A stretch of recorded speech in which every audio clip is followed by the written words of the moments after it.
আমি ছোট থাকতেই আমার মা মারা যায়। আমাকে মানুষ করার জন্য বাবা আরেকটি বিয়ে করে। আমি ছোট বড় সবাইকে আপনি করে ডাকতাম। আমার একটা সৎ ভাই ছিল। আমার সৎ ভাইয়ের চরিত্র তেমন একটা ভাল ছিল না। আমার সৎ ভাই আমাকে খারাপ নজরে দেখত। আমি অনেকবার নিষেধ করা সত্ত্বেও সে আমার দিকে বাজে দৃষ্টিতে তাকিয়ে থাকত। আমি আমার ভাইকে বলেছিলাম, ভাইয়া, আমি তো তোমার ছোট বোন, আমার বয়স মাত্র 12 বছর। আমার বয়সটা কম হলেও আমি তোমার মনের ইচ্ছাটা বুঝতে পারি। সৎ ভাই আমাকে বলল, তুই কি বুঝিস না রে? আমি বললাম, ভাইয়া, আমি দেখতে অনেক সুন্দর, সবাই বলে। আর তুমি আমার দিকে এভাবে তাকালে আমার ভীষণ খারাপ লাগে। সৎ ভাই তখন বলল, আমি তোকে তো অনেক ভালোবাসি। তুই যদি আমার বোন না হতো তাহলে আমি তোমাকে বিয়ে করতাম। ভাইয়ের মুখে এই কথা শুনে আমি নিশ্চিত হলাম, ভাইয়া আমার কাছে গোপনে অবশ্যই কিছু চাই। কিন্তু তার চরিত্র এত খারাপ ছিল যে এলাকার মেয়েরা তার নামে দুদিন পর পর বাড়িতে নালিশ আসত। আমি আমার সৎ ভাইকে খুব ভয় পেতাম। আমার একদিন কিছু টাকার প্রয়োজন ছিল, কিন্তু টাকা আমার মা দেয়নি। আমার সৎ ভাই বলেছিল, আমি তোকে টাকা দিব, কিন্তু তুই আমার একটা কথা রাখবি, যে কথাটা কাউকে বলা যাবে না, শুধু তুই আর আমি জানব। আমি বললাম, কি কথা? যদি রাখার মতো হয় রাখব। আমার সৎ ভাই বলেছিল, তুই একদিন আমার বন্ধুর বাসায় যাবি আমার সাথে বেড়াতে। আমি বললাম, আমার সেখানে কেন যেতে হবে? আমার ভাইয়া বিভিন্ন কৌশলে আমাকে তার বন্ধুর বাসায় নিয়ে গেল। আমিও বলেছিলাম, ভাই, আমার 1000 টাকার প্রয়োজন, তুই যদি টাকা দিস তাহলে আমি যাব। সে বলল, 1000 টাকা কোনো ব্যাপার হলো, আমি তোকে 5000 টাকা দিব। কিন্তু শোন, আমার বন্ধুর বাসা অনেক দূরে। আমার বন্ধুর বাসায় আজ বিয়ে, আজকে ফিরে আসতে পারবো না। একটা দিন বন্ধুর বাসায় থাকতে হবে। আমি আমার সৎ ভাইয়ের সেইমতোটা বুঝতে পারিনি। আর সেদিনই ঘটে আমার সাথে এক করুণ দুর্ঘটনা। যে ঘটনাটি ঘটেছিল সেটা আসলে আমি কেন কোনো মেয়েমানুষের পক্ষে মেনে নেওয়া খুবই কষ্ট দেয়। যাই হোক, আমি আমার সেই ভাইয়ের কথায় আমি তার বন্ধুর বাসায় গেলাম। তারপর বন্ধুর বাসায় রাতে খাওয়া দাওয়া শেষ করে শুতে গেলাম। আমি যে ঘরে শুয়েছিলাম সেই ঘরে আমার ভাই ছিল। আর গভীর রাতে ভাই আমাকে জোর করে। বাকি বিষয়টা গল্পতে বলছি, তাহলে শুনুন আমার বাস্তব জীবনের গল্পটা। আমার নাম তিন আক্তার।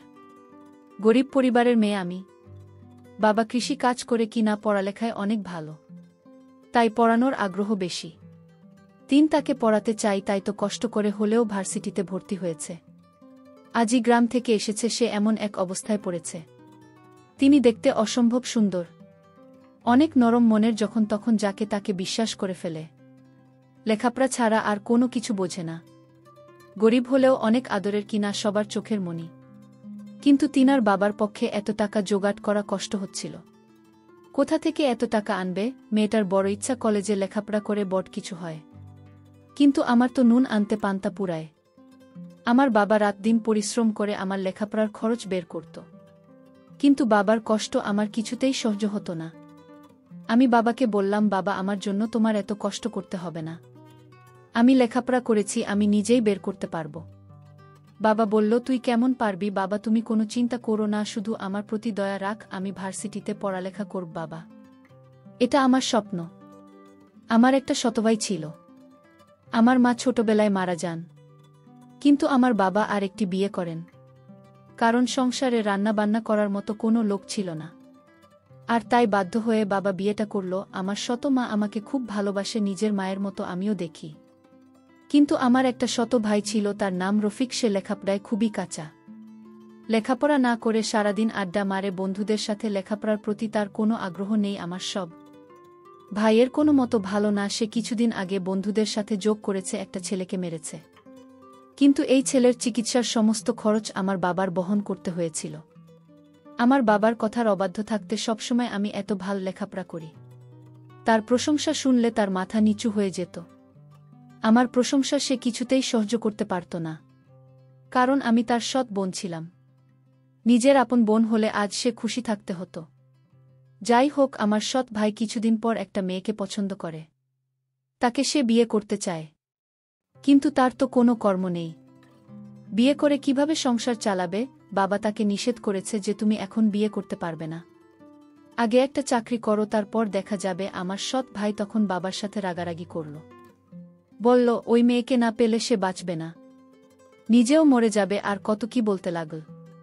আমার ভাই বাবার সাথে রাগ করে বাড়ি থেকে চলে গেল। একটা বেসরকারি প্রতিষ্ঠানে চাকরি নিলাম আর শত ভাই। এর মধ্যে মেয়েটির বিয়ে হয়ে যায় অন্য জায়গায়, যার জন্য সে চাকরি নীল তাকে পেল না।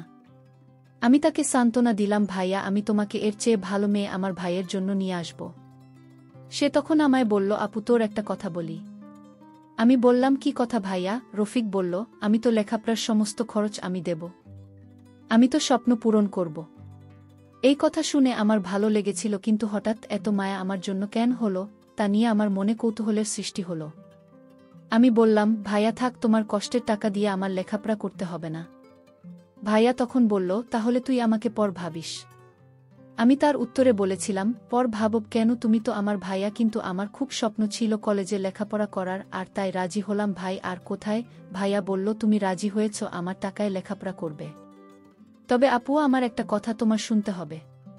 আমি বললাম, কি কথা শুনতে হবে? তখন সে বলল, পরে বলবো, তবে আমি যা বলি তাই তোমার শুনতে হবে। আমি বললাম, ঠিক আছে, আগে কলেজে ভর্তি হওয়ার টাকা দাও, তারপর দেখি। তখন আমার ভাইয়া ভার্সিটিতে ভর্তি হওয়ার জন্য টাকা দিল। আমি কলেজে ভর্তি হলাম। আমার এত ভালো লাগছিল। আমি লেখাপড়া করব, ভালো একটা চাকরি করব।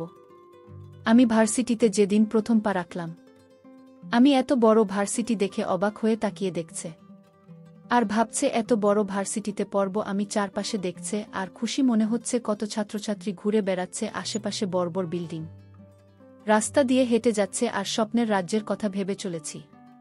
একটু পর পর চোখের চশমাটা ঠিক করছে। এটা তিনার একটা অভ্যেস, ধরতে গেলে তিনি ইচ্ছে ছিল এমন বড় ভার্সিটিতে লেখাপড়া করার, আজ তা পূরণ হতে যাচ্ছে। ভাবতে খুশি লাগছে। হঠাৎ কারো সাথে কাজ করে করে ধাক্কা খেয়ে নিচে পড়ে গেলাম। স্বপ্নের কথা ভাবতে ভাবতে একটু বেশি অন্যমনস্ক হয়ে গেছিলাম। নিচে পড়ে ওপরে তাকাতেও পারলাম না। তার আগেই কেউ ঝড়ের গতিতে আমাকে উঠিয়ে ঠাস করে চর বসিয়ে দিন। আমি অবাক হয়ে সামনের মানুষটার দিকে তাকিয়ে আছি। একটা মেয়েকে দেখলাম, তাকে দেখে মনে হল কোনো বড় লোক ঘরের মেয়ে। সে আমাকে বলল, তোর তো সাহস কম না। আমাকে ধাক্কা দিয়ে আমাকে আরও কয়েকটা ছেলে মেয়ে ছুটে এল মেয়েটার কাছে। সুরমা, কি হয়েছে রে? এই মেয়েটার জন্য আমি পড়ে গেছিলাম। ওর সাহস কি করে হলো আমাকে ধাক্কা দেওয়া? কে এই মেয়ে? নতুন মনে হচ্ছে। এই মেয়ে কখন ভার্সিটিতে ভর্তি হলো? সুরমার বন্ধুরা বলল, দাঁড়া, এই মেয়ে নতুন হলে তো চোখে দেখে ছাড়ব। সুরমার বন্ধুরা আমি বলেছি সুরমা শাস্তিটাও হয়ে যাবে। কিন্তু রাহুল তো এখনো আসে নাই, ওকে ছাড়াই কি করবি? ও আসলে হবে না। এর আগে মেয়েটাকে ধাক্কা মেরে ফেলে দেওয়ার শাস্তি দিতে হবে। আমি ওদের কথার কোনো কিছু বুঝতে পারছি না, কি বলছে ওর মাথায় ঢুকছে না। আমি ভাবছি, আমাকে কেন মারল? আমি কি ইচ্ছে করে ধাক্কা দিয়েছি? অনেক কষ্ট লাগছে, কিন্তু কিছু বলতে পারছি না, চুপ করে আছে। এই যে মেয়ে, তোমার নাম কি? একটু ভয় পেয়ে বললাম, আমি কি না? একটু দেখে চলতে পারলে না?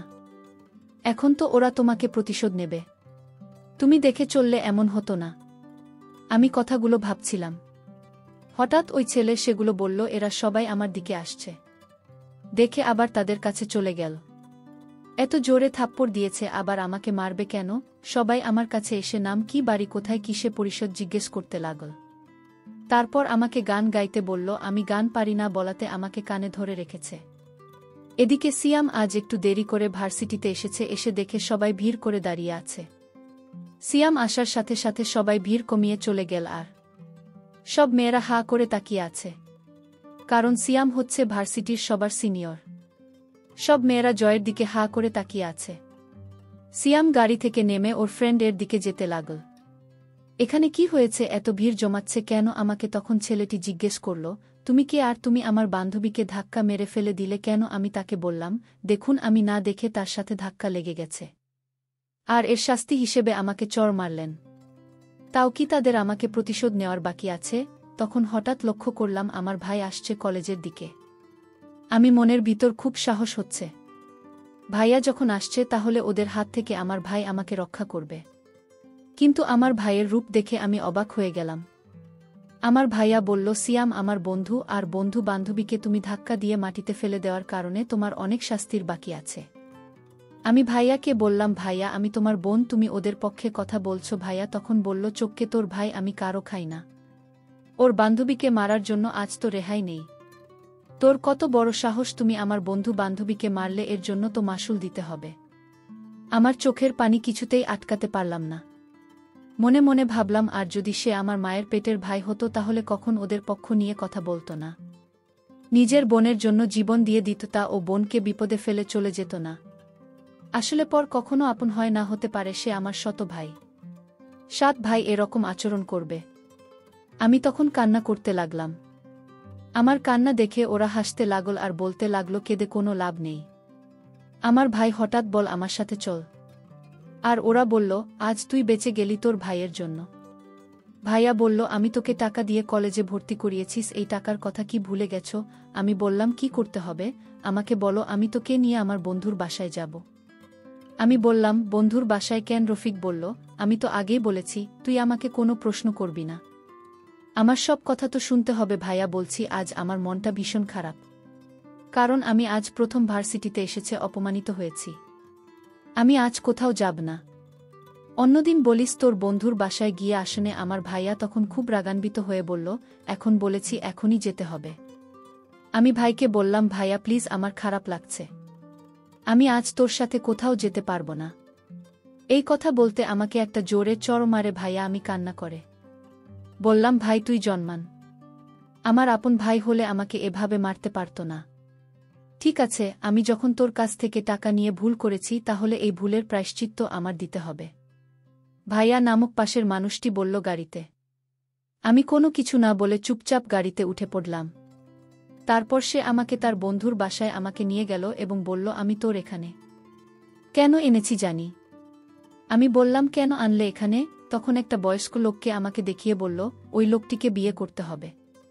তোর ভাইয়া বলল, ওই যে মানুষটিকে দেখতে পাচ্ছি, ওর সাথে তোর বিয়ে দিব। আমি বললাম, এটা কোনোদিন সম্ভব না। ভাইয়াকে বললাম, ভাইয়া আমার একটা পছন্দ আছে, আর সেই পছন্দের উপরেই জোর চালাতে পারিস না। ভাইয়া তখন বলল, বসে বসে আমার বাবার সব টাকা শেষ করেছিস তুই। আমার বাবা আমাকে তেমন একটা ভালোবাসেন না, শুধু তোর জন্য।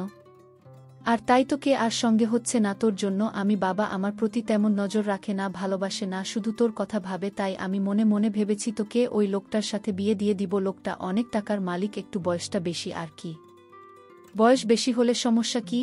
আর আমি ওই লোকটার কাছ থেকে টাকা নিয়ে তোরে কলেজে ভর্তি করিয়েছি। আমি অনেক দিন যাবৎ তার কাছ থেকে টাকা নিয়ে চলেছি। আমি তখন ভাইয়াকে বললাম, এই লোকের সাথে আমার বিয়ে দিলে আমার জীবনটা শেষ হয়ে যাবে। ভাইয়া প্লিজ। ভাইয়া তখন বলল, আমি কোনো চাকরি করিনি, চাকরি আমার মিথ্যা বানানো নাটক ছিল। আমি তখন আমার ভাইকে একটা থাপ্পড় মেরে বললাম, এই তো প্ল্যান ছিল। আমি কোনো মতে সেখান থেকে পালিয়ে আসলাম। বাবার কাছে কান্না করে সব বলে দিলাম। বাবা তখন আমায় সান্ত্বনা দিয়ে বলল, আজ তোর মা বেঁচে থাকলে এমনটা হতো না। তোর ভাই টাকার কাছে বিক্রি হয়ে গিয়েছে। যেভাবে টাকার লোভে পড়ে নিজের বোনকে একটা বয়স্ক লোকের সাথে বিয়ে দিতে চায়, সে তো ভাই না। তোর ভাই নিজের স্বার্থের জন্য তোকে কলেজে ভর্তি করল। ওই দিনও আরও বড় হয়ে যাচ্ছে। আমি বাবাকে বললাম, বাবা তুমি ওকে এখন কিছু বলো না, ওকে ভালো করার দায়িত্বটা আমার হাতে তুলে দাও। ওকে কিভাবে ভালো করতে হবে তা আমার জানা আছে। আর যদি আমি ওর আপন বোন হতাম, তাহলে আমার সাথে এই নাটকটা করতে পারত না। যাই হোক, কিছুদিন পর রফিক বলল, বোন চল আমার বন্ধুর বাসায় বেড়াতে যাই। আমি তখনও জানতাম না আমার সাথে কি ঘটবে। আমি আমার ভাইয়ের কথায় রাজি হলাম। তাছাড়া সে বলেছিল কলেজে ভর্তি হওয়ার জন্য যা টাকা লাগে সে দিবে। আর তাই তো আমি তার বন্ধুর বাসায় যেতে রাজি হয়েছিলাম। কিন্তু আমাকে কিসের জন্য তার বন্ধুর বাসায় নিয়ে যাবে, আমি সেটা নিয়ে দুশ্চিন্তায় পড়ে গিয়েছিলাম। কিন্তু আমি সিদ্ধান্ত নিলাম, আমি তার রহস্যটা আমার জানতে হবে। আর তার কথায় রাজি হয়ে তার সাথে বন্ধুর বাসায় গেলাম। রাত যখন গভীর হল, আমি একটা আলাদা রুমে ঘুমাচ্ছিলাম। হঠাৎ আমি দেখতে পেলাম আমার ভাই আর 3 বন্ধু আমার রুমে হাজির। আমি তাদেরকে বললাম, এত রাতে তোমরা এখানে কেন? তারা বলল, তোমার ভাই টাকার লোভে তোমাকে আমাদের হাতে তুলে দিয়েছে। আমি তাদের কথা শুনে আমার আত্মা কেঁপে উঠল। আমি তখন কান্না করে বলছিলাম, আর যদি সে আমার আপন ভাই হতো তাহলে সে আমার সাথে এমন অন্যায় এটা করতে পারত না।